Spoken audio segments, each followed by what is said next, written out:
All right, let's talk about something you've probably seen happen. You see an older guy, and he just has this effortless pull with younger women. He's not the one doing the chasing, they are. So what is going on there? It's a really fascinating dynamic when you stop and think about it. And it really makes you wonder, right? What's the secret ingredient here? What is actually happening that makes that connection so strong for some people? Okay, so right off the bat, let's cut through all the noise. Most people assume it's about the obvious stuff, money, looks, or some kind of super smooth pickup line. But that's not it at all. The real answer? It's pure psychology. So let's break down the 7 rules that really explain what's going on under the surface. Okay, let's get into rule number 1. And honestly, this is the bedrock. This is the foundation that everything else is built on. Think about it for a second. We live in a world of emotional chaos, right? Especially for younger people. You've got guys who overthink every text, get jealous easily, and just react to every little thing. So when an older man shows up who is calm and steady, who doesn't get rattled, that's going to stand out big time. And this quote just nails it. When her life is full of these emotional storms, a man who is a rock, a port in that storm, well, that doesn't just feel safe. It can become almost addictive. It's a seriously powerful, magnetic quality. And that leads us perfectly into rule number 2, which builds directly on that idea of calm, deliberate control. Now, this is huge. The men who really get this, they don't rush anything. They're not pushing for a relationship label on the second date, and they're not constantly fishing for validation. Instead, they let her feelings grow naturally, and they intentionally move just a little bit slower. And this creates a fascinating psychological gap. See, when she feels like she's more emotionally invested than he is, her gut instinct is to try and close that gap. So what does she do? She starts chasing to bring that balance back. It's a natural response. Okay, rule number 3. This one is all about shifting the focus away from his reaction to her and onto how he lives his life for himself. You know, there's almost nothing that kills attraction faster than a guy who's just always available. A man with a full life has his own goals, his own responsibilities, his own passions. He isn't going to drop everything he's doing just because she texted. His world doesn't stop and start with her. And this chart just paints the perfect picture. His life is full. She's a fantastic, welcome part of it. He's inviting her in, but she isn't the whole thing. And psychologically, we're all drawn to things that feel valuable and a little bit scarce.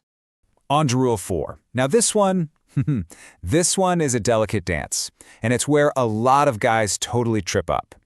So what on earth does that mean? Well, it's a 2-part formula. A guy who's just cold and distant, that's a turnoff.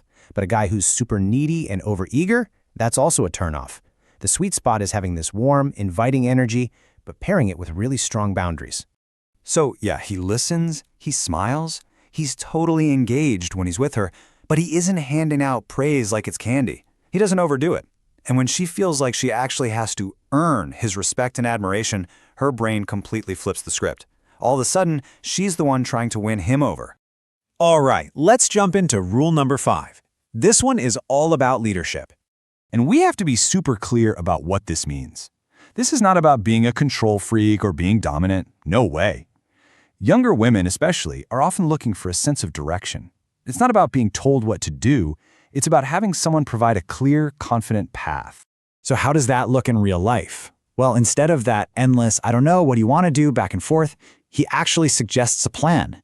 He makes decisions, big and small, with this calm confidence, and he takes responsibility for them. That kind of leadership feels incredibly grounding, and that feeling creates a really deep subconscious attraction. Let's talk about rule number 6. This one is all internal. It's about a deep, unshakable confidence that comes from within. Oh man, this is so powerful. You know the type, the insecure guy who tries to act 20 years younger, uses slang that doesn't fit, or even puts down younger guys to try and look better. A truly confident man doesn't do any of that. He has nothing to prove. He doesn't need to compete. And that just says it all, doesn't it? That comfort in his own skin, in his own age, it signals this incredible self-acceptance and emotional maturity. And there is nothing more attractive than that. And here we are, the final rule. This is what the source calls the ultimate rule, the one that really ties everything together and makes it all click. This is the whole key right here. The man who is genuinely willing to walk away from a bad situation, without drama, without anger, without begging, he becomes absolutely unforgettable. Now, this isn't about being cold or playing games. It's the ultimate act of self-respect. Just let that one sink in for a minute.